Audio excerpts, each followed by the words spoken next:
क्या वैज्ञानिक ईश्वर को मानते हैं या नहीं? वास्तव में ईश्वर है या नहीं, इस बात को लेकर बहुत पहले से लगभग सदियों से बहस चली आ रही है। जहां से कुछ लोग इसे अंधविश्वास मानते हैं तो वहीं कुछ लोगों की आस्था होती है इस पर। कई अलग अलग धर्म ग्रंथों में स्वर्ग, नर्क, जीवन, मृत्यु जैसे बातें की गई हैं। इसके मुताबिक इस धरती को, स्वर्ग को ईश्वर ने ही बनाया है। जीवन और मृत्यु एक ही सिक्के के दो पहलू हैं। जिंदगी का मतलब किसी नई चीज का हमारे जीवन में विकास, वही मृत्यु का मतलब है सांसारिक चीजों को त्याग, ईश्वर में लीन हो जाना। आध्यात्मिक किताबें बतलाते हैं कि मरने के बाद व्यक्ति को स्वर्ग और नर्क की प्राप्ति होती है। यह व्यक्ति के कर्म पर आधारित होता है। ईश्वर के अस्तित्व को साबित करते हैं। कहते हैं दुनिया में मौजूद सभी छोटी बड़ी चीजों की रचना ईश्वर ने की है। सभी सबूत 1725 में जर्मन पर्वतों पर देखने को मिला।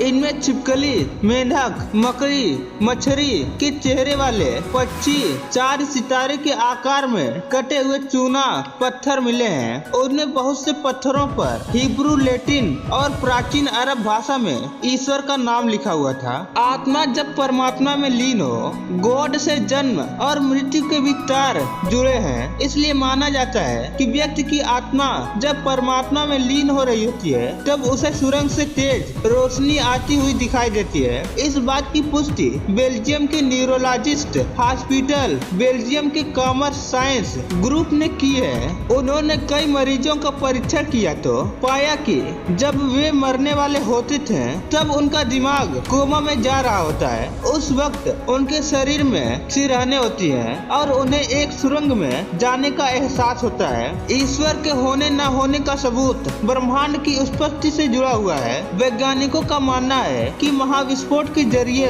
सृष्टि की उत्पत्ति हुई, जबकि आध्यात्मिक तौर पर ईश्वर के मर्जी के बिना इन चीजों का निर्माण संभव नहीं है, क्योंकि वैज्ञानिक आज तक महाविस्फोट होने का कारण नहीं खोज सके। इसलिए इसे ईश्वर का चमत्कार भी माना जाता है। धरती की उत्पत्ति कैसे हुई? ईश्वर के होने का दूसरा प्रमाण प्रकृति को देखने पर भी लगता है, क्योंकि दुनिया में कई तरह के जीव जंतु मौजूद हैं। इसमें इंसान भी शामिल है। इन सब की उत्पत्ति अचानक धरती पर कैसे हुई, इस बात का पता आज तक विज्ञान नहीं लगा पाया। इसलिए इसे ईश्वर की रचना मानी जाती है। मानव शरीर की संरचना एक व्यक्ति का जन्म होता है और वह कैसे विकसित होता है, इन सब के पीछे विज्ञान ईश्वर में समाया हुआ है। क्योंकि इन ऑर्गन्स का विकास कैसे हुआ और कैसे एक नन्हे जीव को जीवन मिला, ये सारी गुत्थियां अभी तक अनसुलझी हैं। आध्यात्मिक रूप से ईश्वर का वास इंसान के अंदर होता है। अभी एक व्यक्ति चाहे कुछ भी कर सकता है। इतनी ताकत कहां से आती है, ये एक चमत्कार की तरह लगता है। दोस्तों, उम्मीद करता हूँ आप समझ पाए होंगे कि कुछ वैज्ञानिक भले ही नास्तिक हो, लेकिन कुछ ईश्वर को मानने वाले भी होते हैं। फिर मिलूंगा एक ऐसे वीडियो में, तब तक आप हमारे साथ बने रहिएगा।